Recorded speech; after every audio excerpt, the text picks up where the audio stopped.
buenas a todos. Se ha estado hablando progresivamente acerca de las iglesias en Apocalipsis. Y hoy día toca hablar sobre la cuarta iglesia, que es la iglesia de Tiatira. Y es bueno tomar en cuenta que las 7 iglesias son una secuencia también de la historia de la iglesia.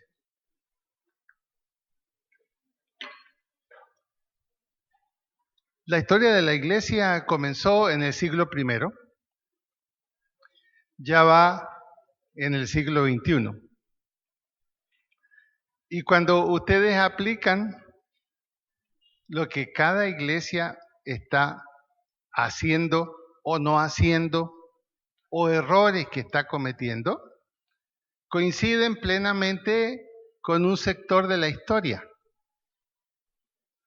De ahí entonces que Tiatira también refleja un poquito, un reflejo de la historia general, de la historia universal.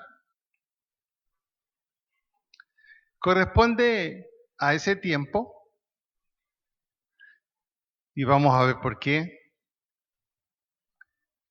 en que la iglesia se vuelve una iglesia oficial.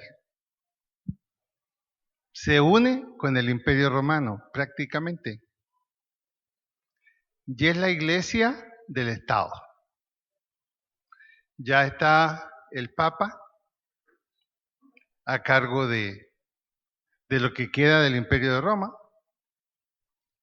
Y la iglesia es anexada también. Se vuelve iglesia oficial del Estado. Y el Papa organiza a la iglesia. El César organiza a la iglesia. Y dice, así como el mundo romano tiene un pontífice, un César, un dictador absoluto, bueno, de la misma manera la iglesia tiene que tener la misma organización. Y él nombra un pontífice para la iglesia y que va a tener su sede en Roma. Y el pontífice es otro nombre para el actual Papa. Es lo que se llama la universalización de la iglesia. Por eso a partir de ese momento la iglesia se llama Iglesia Católica, que significa universal. Iglesia Católica Romana. ¿Por qué romana? Porque su sede principal, el asiento del pontífice del Papa, está en Roma. Por eso que al leer, vamos a ir leyendo al leer lo que pasa en Tiatira, se nombra la sinagoga de Satanás. Y es una alusión a esa desviación que tuvo la iglesia. La sinagoga de Satanás significa todas aquellas actividades que se hacen en nombre de Cristo, pero que no tienen ninguna relación con lo que el Señor Jesucristo ha ordenado. Eso significa sinagoga de Satanás. Muy bien, vamos viendo. El origen de esta ciudad. Esta ciudad fue fundada por uno de los 4 generales de Alejandro Magno. Alejandro Magno había construido su imperio, pero el imperio no pudo continuar. Hubo complicaciones y quedó en manos de 4 generales. Y uno de ellos, llamado Seleuco Nicanor, fundó esta ciudad, la ciudad de Tiatira. ¿Y por qué le puso este nombre? Había sido la consecuencia de la división del imperio, el imperio de Alejandro Magno.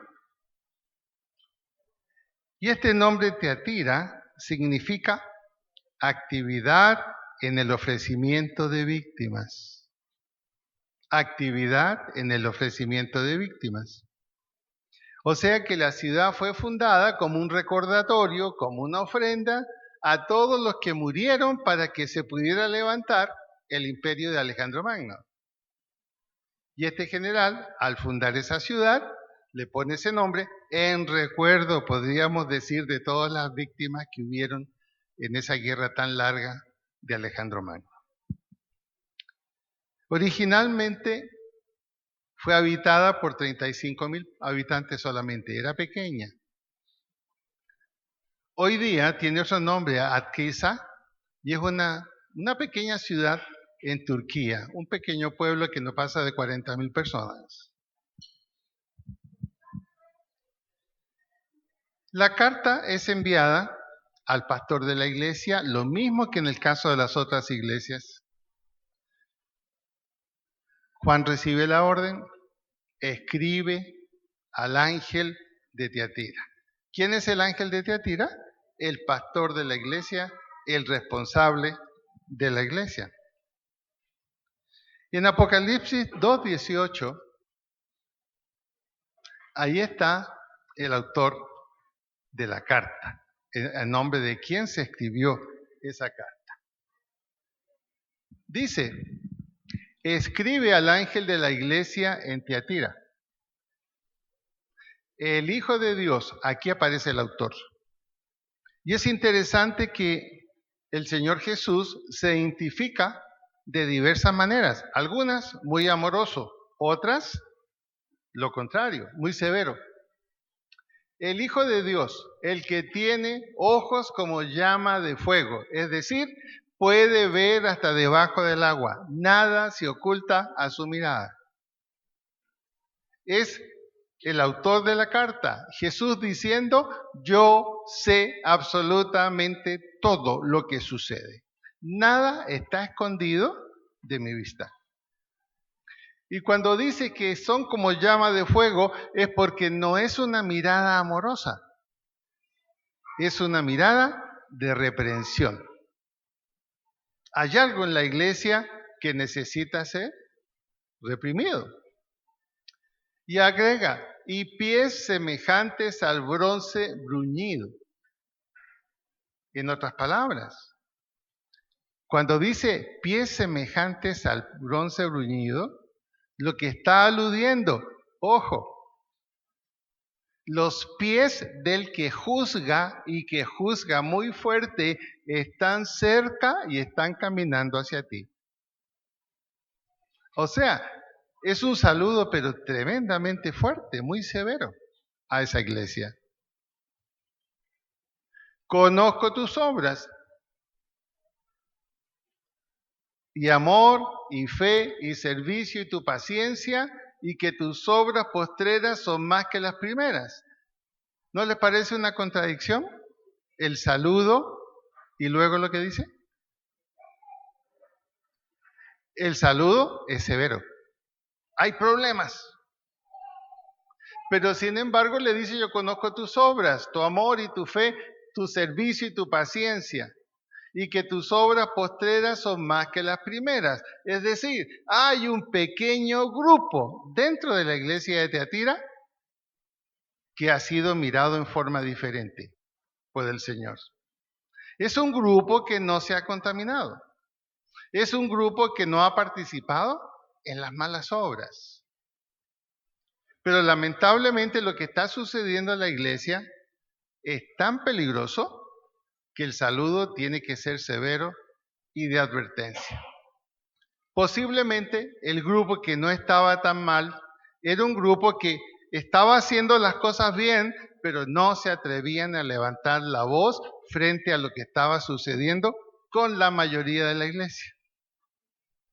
Y parece que el pastor consentía de alguna manera lo que sucedía. Por eso que es una carta bastante severa. ¿Cómo era la iglesia? Se menciona obras de amor, se menciona fe, servicio, paciencia y buenas obras. Ahí lo dice el 19. ¿Por qué entonces la severidad en el mensaje? ¿Cuál es la razón de un lenguaje tan severo? Aquí lo vamos a ver. versículos 20 al 23. Es como una ironía. El Señor Jesús diciendo, tengo unas poquitas cosas. Bueno, cuando dice tengo unas pocas cosas, eso significa que debería ser algo que no es tan importante. Pero mire lo que él llamó unas pocas cosas. Tengo unas pocas cosas contra ti, que toleras que esa mujer Jezabel, que se dice profetiza, enseñe y seduzca a mis siervos a fornicar y a comer cosas sacrificadas a los ídolos. Y le he dado tiempo para que se arrepienta, pero no quiere arrepentirse de su fornicación. Qué mujercita, ¿no? Ahí no dice quién era el esposo. Yo creo que ya había muerto el pobre, con todo ese regaño que estaba llegando. Lo importante aquí es esto. No es la Jezabel del Antiguo Testamento. Vamos a ver la diferencia. Pero la conducta de esa mujer era una mujer con muchos recursos económicos, era una mujer con mucha influencia, estaba teniendo una conducta similar, muy parecida a la Jezabel del Antiguo Testamento. Recordemos la del Antiguo Testamento para que entendamos qué estaba sucediendo más o menos 1000 años después. Jezabel es de 1000 años atrás en el Antiguo Testamento. Y aquí alguien está tomando ese mismo ejemplo. Vamos a ver. Miremos en Primera de Reyes, capítulo 16, 31.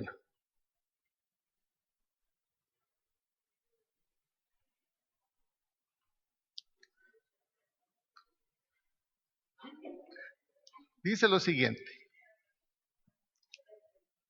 Porque le fue ligera cosa andar en los pecados de Jeroboam, hijo de Nabat, y tomó por mujer a Jezabel, hija de Ed-Baal, rey de los Sidonios, y fue y sirvió a Baal y lo adoró. Mire, aquí comenzó el problema, un problema severo que después el profeta Elías lo tuvo que enfrentar. Aquí se está hablando del rey, el esposo de Jezabel. Era un judío, un israelita. ¿Pero qué hizo? No solamente anduvo en pecado de su padre, Jeroboam, sino que tomó una mujer que no era judía. Era hija de Ed-Baal, rey de los Sidonios. Y fíjense esto aquí. Este nombre, Baal, era el nombre del principal dios. El principal dios de los idólatras, de los pueblos que conformaban la tierra prometida y más allá de la tierra prometida que no servían a Dios. Viene la pregunta, ¿por qué se casó con una no israelita violando la ley de Moisés? Pagó las consecuencias. Jezabel se transformó en una reina de gran influencia. Dominó no solo su marido, sino que dominó los principales del reino y los involucró en conductas que ofendieron a Dios. Ahora, esta mujer, junto con el rey influido, Acab se llamaba el rey, sirvió a Baal y lo adoró. Introdujo el culto a Baal en el pueblo de Israel. Seguramente era una mujer muy bonita también. Tenía un gran poder de seducción y logró su cometido. Por lo tanto, entonces, primer detalle de la Jezabel antigua, hija de un rey pagano de Sidón, casada con Acab. Ahí lo vimos en Primera de Reyes 16:31. Segunda de Reyes 9:22, otra característica de la Jezabel antigua.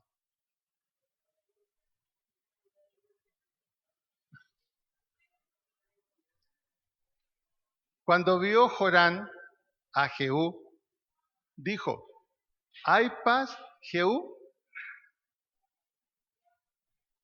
Y él respondió, ¿qué paz con las fornicaciones de Jezabel, tu madre? ¿Cómo le parece lo que le dijo Jehú? Jehú era un varón israelita que caminaba de acuerdo con la ley. Y Joram era hijo de Jezabel. Entonces cuando vio Jorán a Jehú, dijo, ¿hay paz, Jehú? ¿Cómo van las cosas? ¿Cómo está todo? Y su amigo, ¿qué le contesta? ¿Qué paz va a haber?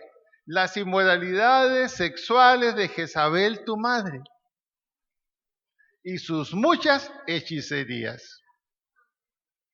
Entonces, ¿qué mezclaba Jezabel? Dos cosas que la ley de Moisés no permitía de ninguna manera. La inmoralidad sexual, que en Deuteronomio 24 Moisés le llama cosa indecente, la inmoralidad sexual, y aparte de eso era hechicera, practicaba la brujería. ¿Hay algún soltero que se interese por una Jezabel que está disponible? Nadie, qué bueno, son sabios, son sabios. Tercero, como reina entonces, ejercía una terrible influencia sobre el rey. Estaba absolutamente dominado acá. Y el círculo más próximo al reinado también. ¿Por qué, digamos, el Estado General, el comité principal del rey, por qué también estaba seducido por Jezabel? Por esto. Prácticamente era una prostituta. Y el rey lo sabía. Pero estaba convencido de una cosa, que era una prostitución religiosa, como lo vamos a ver. Porque el culto a Baal era un culto que era manejado y dirigido por mujeres. Entonces, la sacerdotisa general era Jezabel. ¿Y qué se practicaba? Los judíos presentaban un sacrificio de un animal por sus pecados. En el culto a Baal, ¿cuál era el sacrificio? Yo creo que los varones estaban contentísimos, para ellos no era ningún sacrificio. El sacrificio era relaciones allí en el templo de Baal. O sea que la relación sexual, la inmoralidad sexual, era el sacrificio que se presentaba a Baal. ¿Qué piensan, varones? Seguramente dicen aquí no, de ninguna manera, de ninguna manera. Pero esa fue la manera en que fue conquistando el poder. Y prácticamente ya Acab no era el que gobernaba, era su mujer. Primera de Reyes 18-19, el último detalle de Jezabel. Envía pues ahora y congrégame a todo Israel en el monte Carmelo y los 450 profetas de Baal y los 400 profetas de Acera que comen de la mesa de Jezabel. O sea, era la profetisa mayor, la instructora de los profetas paganos. Se le había asignado esa tarea, que formara profetas. ¿Y los formó en qué? En la idolatría, en la inmoralidad sexual y en la hechicería. Por lo tanto, entonces, cuando ustedes recuerdan el conflicto del profeta Elías con los profetas paganos, básicamente el conflicto fue Jezabel-Elías. Por eso que después del triunfo que Dios le dio a Elías, Jezabel, ¿qué dice? Lo voy a matar como sea. Y echó a correr la voz de que donde lo pillara, lo mataba. Y por eso que Elías huyó y estuvo en una cueva 2 días y luego Dios habla con él. Ahora, ¿qué relación tiene esa Jezabel con la de Tiatira?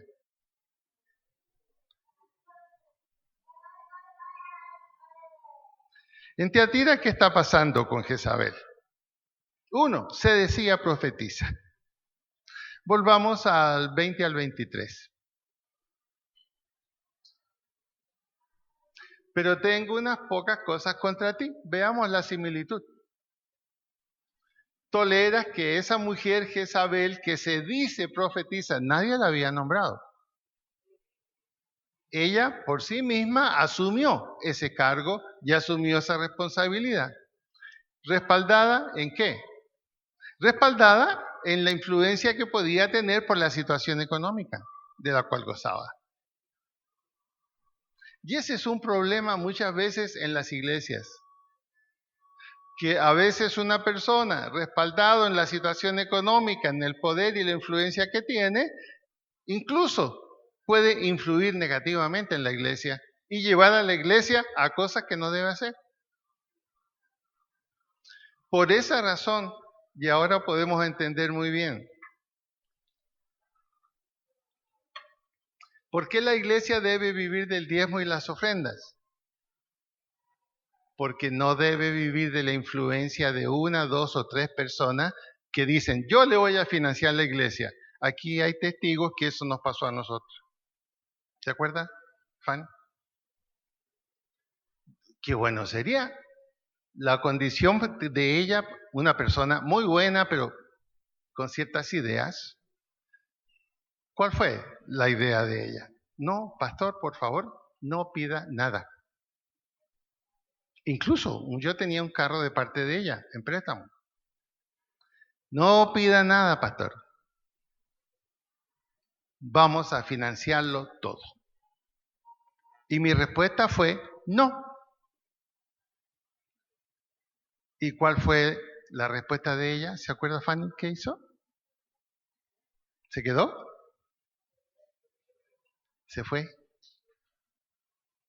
Buenas intenciones, pero que no corresponden a cómo debe marchar una iglesia. Porque la iglesia es responsabilidad de todos. Por eso cada uno puede sentirse un miembro de esa iglesia, porque participa de alguna manera en todo el desarrollo de la iglesia y sus necesidades. Pero eso estaba pasando aquí. Se dice profetiza y le habían permitido enseñar en la iglesia. Imagínense, ella era la profesora. ¿No le llama la atención que el pastor no se menciona por ningún lado? En el relato no se menciona. Estaba, parece, totalmente atemorizado ante la influencia de esta Jezabel un poco más moderna. Seduzca a mis siervos a fornicar y a comer cosas sacrificadas a los ídolos. Esto estaba haciendo ella. Primero, ¿qué estaba enseñando ella? Estaba enseñando que la inmoralidad sexual no reñía con el amor de Dios. En otras palabras, que no era un pecado ante el cual había que sentirse avergonzado.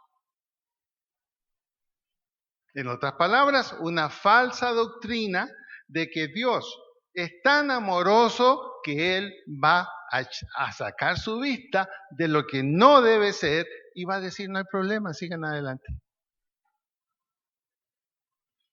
Esa influencia es la que está hoy, en la moderna iglesia de hoy, en muchas, no en todas. Se habla del amor de Dios universal. Y como Dios, su amor es universal, Dios no puede condenar a nadie porque si Él es amor, no va a disfrutar con que alguien se vaya al infierno. Por lo tanto, no hay infierno.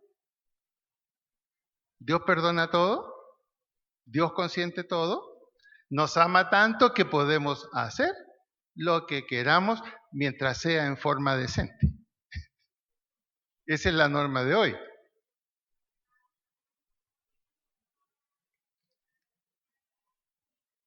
Cosas sacrificadas a los ídolos. En esa época habían cultos idolátricos, habían cultos que presentaban sacrificios de carne y era carne que sobraba, carne que se sacrificaba a los ídolos. ¿Y qué enseñaba ella? No hay ningún problema en comprarla. No hay ningún problema en adquirirla. Podemos consumirla, siendo que la ley de Moisés prohibía tales cosas. Lo prohibía. En los sacrificios que el pueblo de Israel hacía a través del sumo sacerdote, y cuando habían otros sacrificios menores, pero eran sacrificados ordenadamente a Dios, esa carne que a veces quedaba y sobraba, la tomaban los levitas, la usaban y la repartían. Pero esta era carne sacrificada a un ídolo. Y ella decía, no hay problema, no hay problema. Ahora, ¿cuánto tiempo tenía la ciudad de existir cuando recibe esa carta? Comparen cuándo fue todas las guerras y todos los trabajos de Alejandro Magno, más o menos en qué año lo ubican. Mucho antes. O sea que la iglesia tendría aproximadamente unos 40 años, los mismos años de la ciudad. Entonces, el Señor, ¿qué está diciendo? Le he dado tiempo. Le he dado tiempo para que reflexione, para que cambie, para que reconozca su pecado. Pero ¿qué sucede? No quiere arrepentirse de sus inmoralidades. Ella está convencida que está haciendo lo correcto. Está convencida que con lo que está haciendo alaba y adora a Dios. Y este es un fenómeno que puede pasar a veces a algún cristiano equivocado. Queda convencido que lo que está haciendo es correcto, que lo que está haciendo alaba a Dios. Esto pasa muchas veces con los jóvenes cristianos. Pero ¿por qué estás haciendo estas cosas? Ay, pastor, tenga paciencia, uno es joven, uno tiene que equivocarse, uno tiene que hacer estas cosas. ¿Quién dijo que esa era una escuela? Dios dice, no, por ahí no, por ahí no. Y si no te ha pasado nada, es porque Dios te está dando tiempo para que tomes conciencia que por ahí no es la cosa. Y busca que tú cambies. Pero algunas personas no lo hacen, y este fue el caso de Jezabel aquí.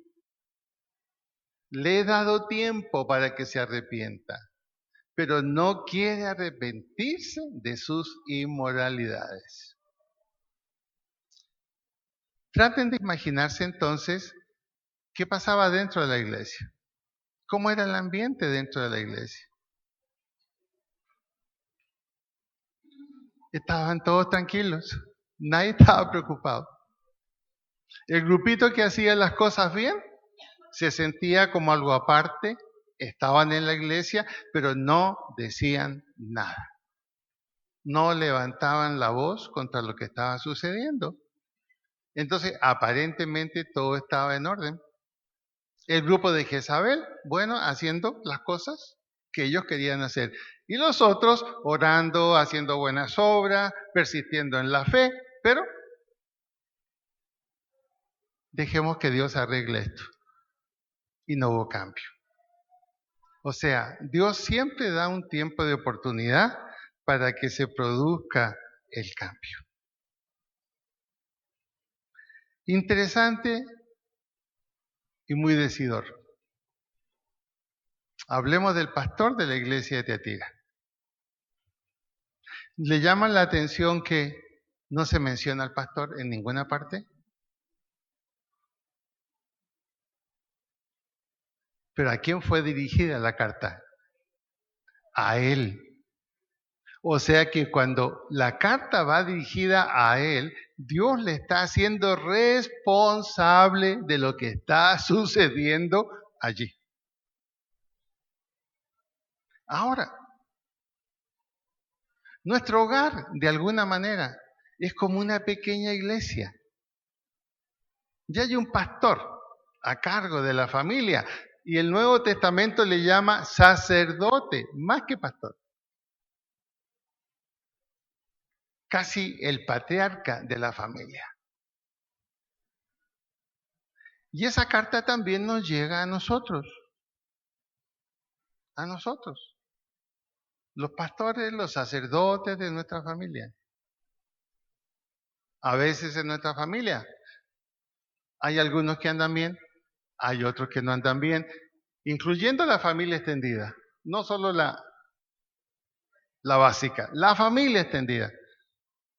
No, pero comprendamos, nuestro tío es así. ¿Quién lo va a cambiar?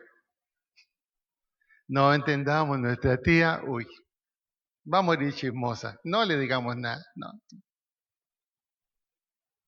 Es la misma situación.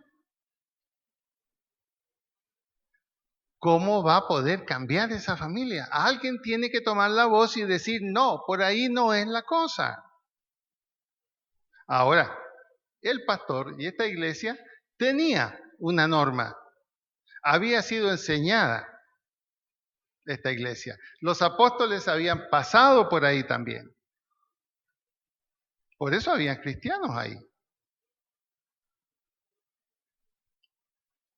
El silencio de los cristianos trae como consecuencia situaciones como esta.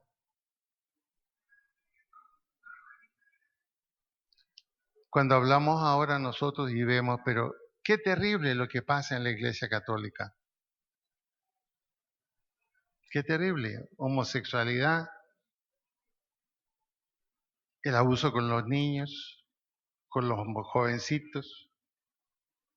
Pero cuando vemos la Iglesia cristiana también, abusos del dinero. Hubieron pastores que también organizaron pirámides y esas iglesias se acabaron. Alguien siempre tiene que estar dispuesto a hablar y decir, no, por aquí no es. Y esa es la voz del verdadero profeta. El verdadero profeta habla de parte de Dios, toma la palabra de Dios, o en el Antiguo Testamento toma la ley y dice, esto está mal.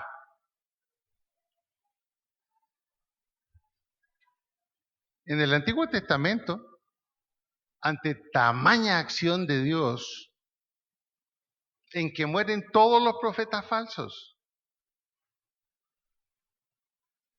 un fuego que tenía que ser el testimonio de la acción de Dios o de Baal. Y Elías echa agua sobre esos leños y sin embargo se prenden y reconocen, Dios está ahí. Es decir, la voz de Elías era la voz de Dios. ¿Cómo necesitamos hoy esa voz también? ¿Cómo necesitamos esa voz también hoy? Pero ¿qué le pasó a Elías por hablar y por actuar? Dios le dijo, bien hecho, ahora te jubilo. Ese fue el precio para Elías, está en la Biblia. Te jubilo. Ya hiciste tu labor, te felicito, así que por favor anda a ver a tu alumno que está aprendiendo contigo todo lo que tiene que ver con profecía y tu manto se lo vas a dejar a él y él te va a reemplazar. Y Elías dijo, ¿y cómo me voy? No te preocupes, yo te vengo a buscar. Y dice la Biblia que un carro de fuego, como diciendo, deber y tarea cumplida. Pero no fue un trabajo simpático el último que hizo Elías. Nadie hubiera querido esa tarea. Esa exposición tan fuerte entre la confianza en Dios y la confianza en un ídolo.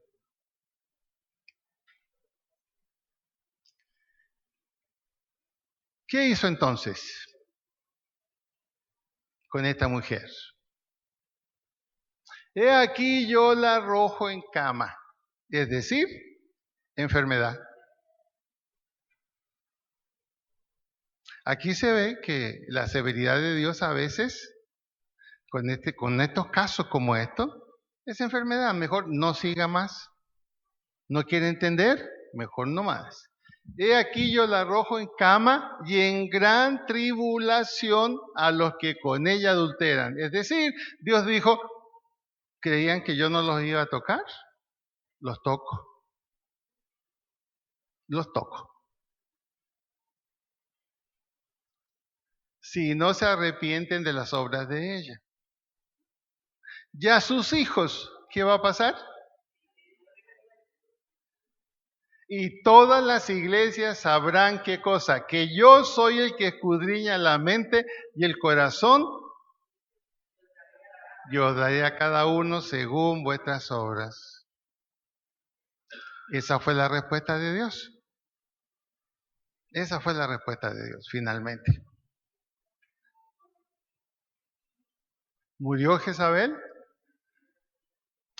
murió los que con ella seguían sus enseñanzas, se acabaron los profetas falsos dentro de la iglesia. Y la iglesia siguió un tiempo más. Pero ¿cómo siguió? Veamos ahora del 23 en adelante hasta el final.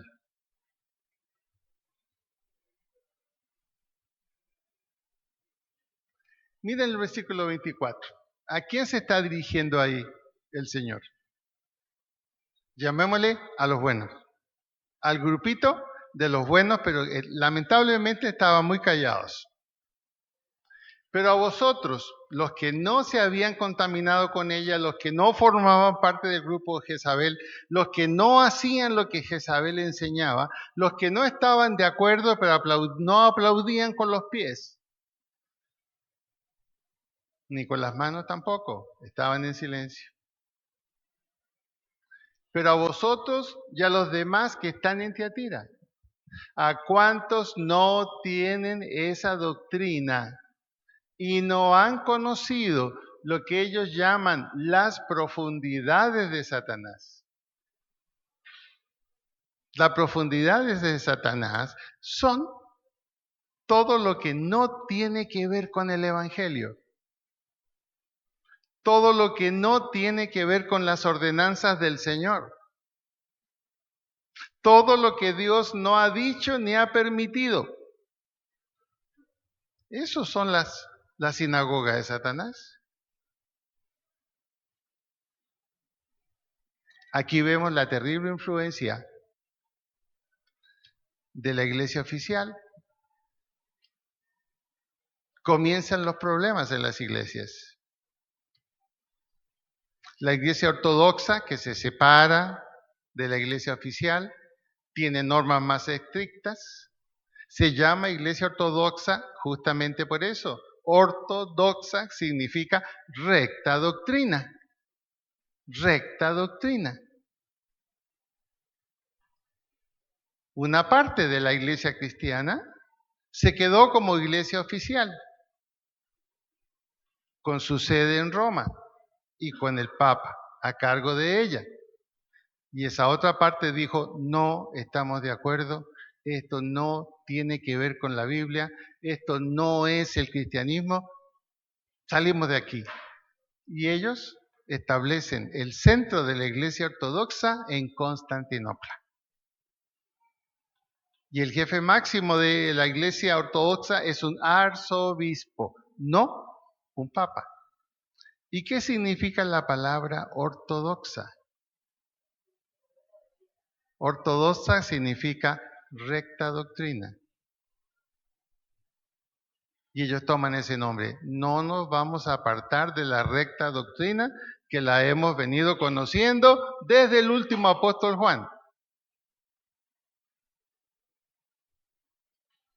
Y si usted examina un poquito la historia de la iglesia ortodoxa y la actualidad de la iglesia ortodoxa, ¿con qué se va a encontrar? Se va a encontrar con una iglesia sumamente eficiente y exigente en cuanto a las normas. Usted históricamente y aún hoy, todavía que está la iglesia ortodoxa, no va a conocer escándalos de la iglesia ortodoxa. Son sumamente exigentes. O sea, se mantuvieron en la línea en que fueron enseñados en el primer siglo. Desde esos cristianos viene la Iglesia ortodoxa. Aquí les dice, pero a vosotros y a los demás que están en Tiatira, a cuantos no tienen esa doctrina y no han conocido lo que ellos llaman las profundidades de Satanás, la falsa enseñanza, yo os digo, no os impondré otra carga. En otras palabras, lo que están haciendo está bien. Pero ¿cuál es el problema? Que no influyeron en el otro lado de la iglesia. Es decir, no han cometido un error o un pecado doctrinal. ¿Cuál ha sido su problema? El silencio. Su problema ha sido el silencio. No les voy a imponer otra carga. Por eso les dice, pero lo que tenéis que es correcto, reténganlo. Reténganlo hasta que yo venga. Al que venciere y guardare mis obras hasta el fin, yo le daré autoridad sobre las naciones. Entonces, el mensaje amoroso escondido, ¿para quién era? Para el grupito fiel. A mí me parece tan increíble lo que le dice, mira, no te voy a imponer ninguna otra carga. Como diciendo, yo entiendo, bastante carga tuviste con todo lo que ha pasado. Entiendo tu silencio. Pero ahora, eso que tú tienes, reténlo hasta que yo venga. Ya la iglesia había sido disciplinada. Al que venciere y guardare mis obras, hasta el fin, yo le daré autoridad sobre las naciones. ¿Cuál es la conclusión que podemos sacar de esta iglesia? ¿Podemos sacar alguna conclusión? Hay varias para concluir. 4. La primera, la iglesia es responsabilidad de cada miembro. No es responsabilidad de alguien que tiene influencia, recursos económicos y prácticamente dice, yo quiero sostener la iglesia. No, de lo que corresponde y bienvenido, eso es todo. Pero la iglesia es un cuerpo. Y la iglesia tiene una cabeza y la cabeza es el Señor y el Señor ha dado las instrucciones de cómo debe caminar la iglesia. Y más aún en estos asuntos. Dígame si no sucede lo mismo en la familia cuando uno de los miembros de la familia es el más fuerte económicamente. ¿Qué pasa en la familia? A veces hay que quedarse callado ante él, ¿cierto? Se organizó un plan familiar, vamos a hacer esto, pero el demás recurso económico dice, no, yo creo que tenemos que ir a otra parte, no se preocupen, yo me hago cargo de todo. ¿Y uno va contento?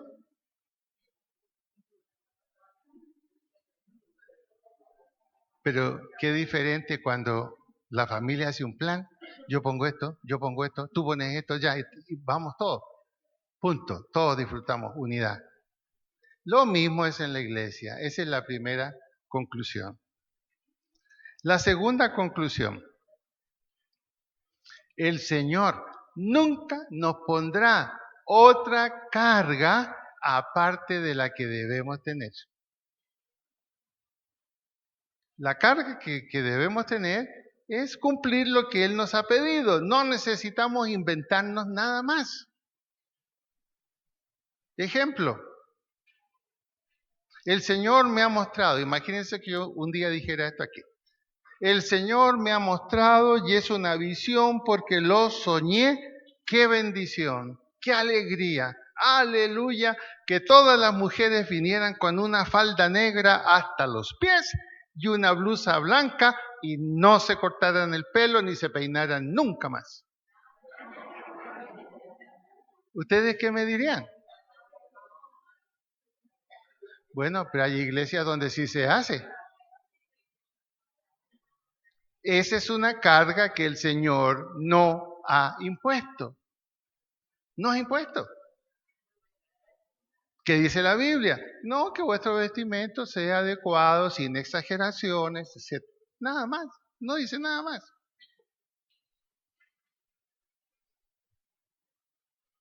Y las profundidades de Satanás. Estar en las profundidades de Satanás es conocer una enseñanza dada por el Señor y cambiarla, modificarla o ignorarla. Y lo peor, decirle a otros, no te preocupes, eso que te dijeron no es cierto. Esa es la sinagoga de Satanás. Salirse de las enseñanzas establecidas en la Biblia por el Señor Jesucristo y las cuales tenemos que obedecer y tenemos que seguir. Jesús dijo muy clarito, el que tiene mis mandamientos, fíjense, no son mandamientos de un pastor, no, el que tiene mis mandamientos y los guarda, ese es el que me ama y yo le amaré a él también. Continuó unos cuantos años más esta iglesia de Tiatira, pero a diferencia de Filadelfia, que es la única que permaneció hasta hoy, están rastros de la iglesia de Filadelfia en Turquía, desapareció. ¿Por qué causa? Quizás el grupo de los buenos murió y ya no quedó nadie. Y ya la iglesia dejó de ser iglesia y fue algo que siguió por su cuenta. ¿Qué le enseña a usted hoy esto? ¿Le enseña algo? ¿Le enseña algo? ¿Mm?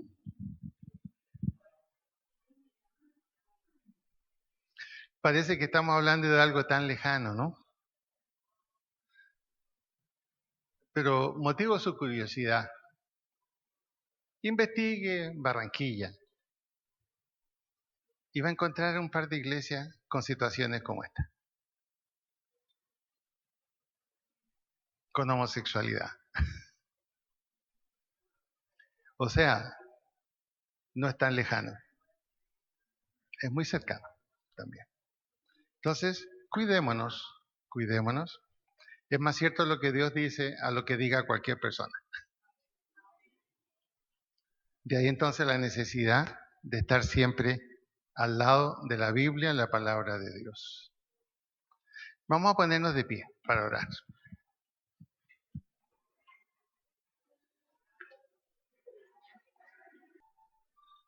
Señor, en esta mañana queremos darte gracias. Nos tomamos de tu palabra, especialmente en el caso de Ángela, su familia, su mamá, que tú no le impondrás a ella otra carga, porque las que tiene son suficientes y están de acuerdo con lo que tú quieres para la vida de ella. La enfermedad no es algo que venga de tu mano, es simplemente el que vivimos en un mundo, Señor, contaminado, un mundo enfermo, y también llegamos a ser parte de ello. Pero allí está la palabra tuya que nos dice, pedid y se os dará, llamad y se os abrirá, buscad y hallaréis, porque el que a mí viene yo no le echo fuera. Padre bueno, en esta mañana nos acercamos a ti en unidad como hijos tuyos para colocar esta situación en tus manos, la situación de Rubiela. Padre, en el nombre de Jesús y en el poder de tu Espíritu Santo, pon en orden ese sistema defensivo. Pon en orden, Señor, aquello que se ha desvirtuado del orden normal y natural que tú has hecho en la vida de Rubiela. Gracias, Señor, por los médicos y las enfermeras, pero muchas más gracias, porque veremos la obra tuya en la vida de ella, y en tu nombre tú la levantarás, y la levantarás, Señor, en buena salud, así como también a Rubel Gutiérrez, ese pastor amigo, a la obra que estás haciendo, Señor, en la vida de mi esposa cada día, y la de muchos otros, como Gloria Patricia también. ¿A quién iremos si no es a ti? Y en esta tarde, Señor, confiamos y descansamos absolutamente en ti. Te alabamos, Señor, te adoramos y te damos gracias. Que tu Espíritu Santo sea sobre nosotros en el día de hoy. Y gracias, Señor, también por esos muchachos de la selección que traen tanta alegría a nuestro país, que tanto lo necesita. Gracias por ellos, Señor, y bendícelos y que ellos reconozcan que su calidad, su trabajo, también está en tus manos. Ahora, al retirarnos a nuestros hogares, lo hacemos, Señor, en la seguridad de tu bendición. Esa bendición, Señor, que trae paz y prosperidad, y es la bendición del Padre, del Hijo y del Espíritu Santo. Amén y amén. Y decimos, gloria a Dios.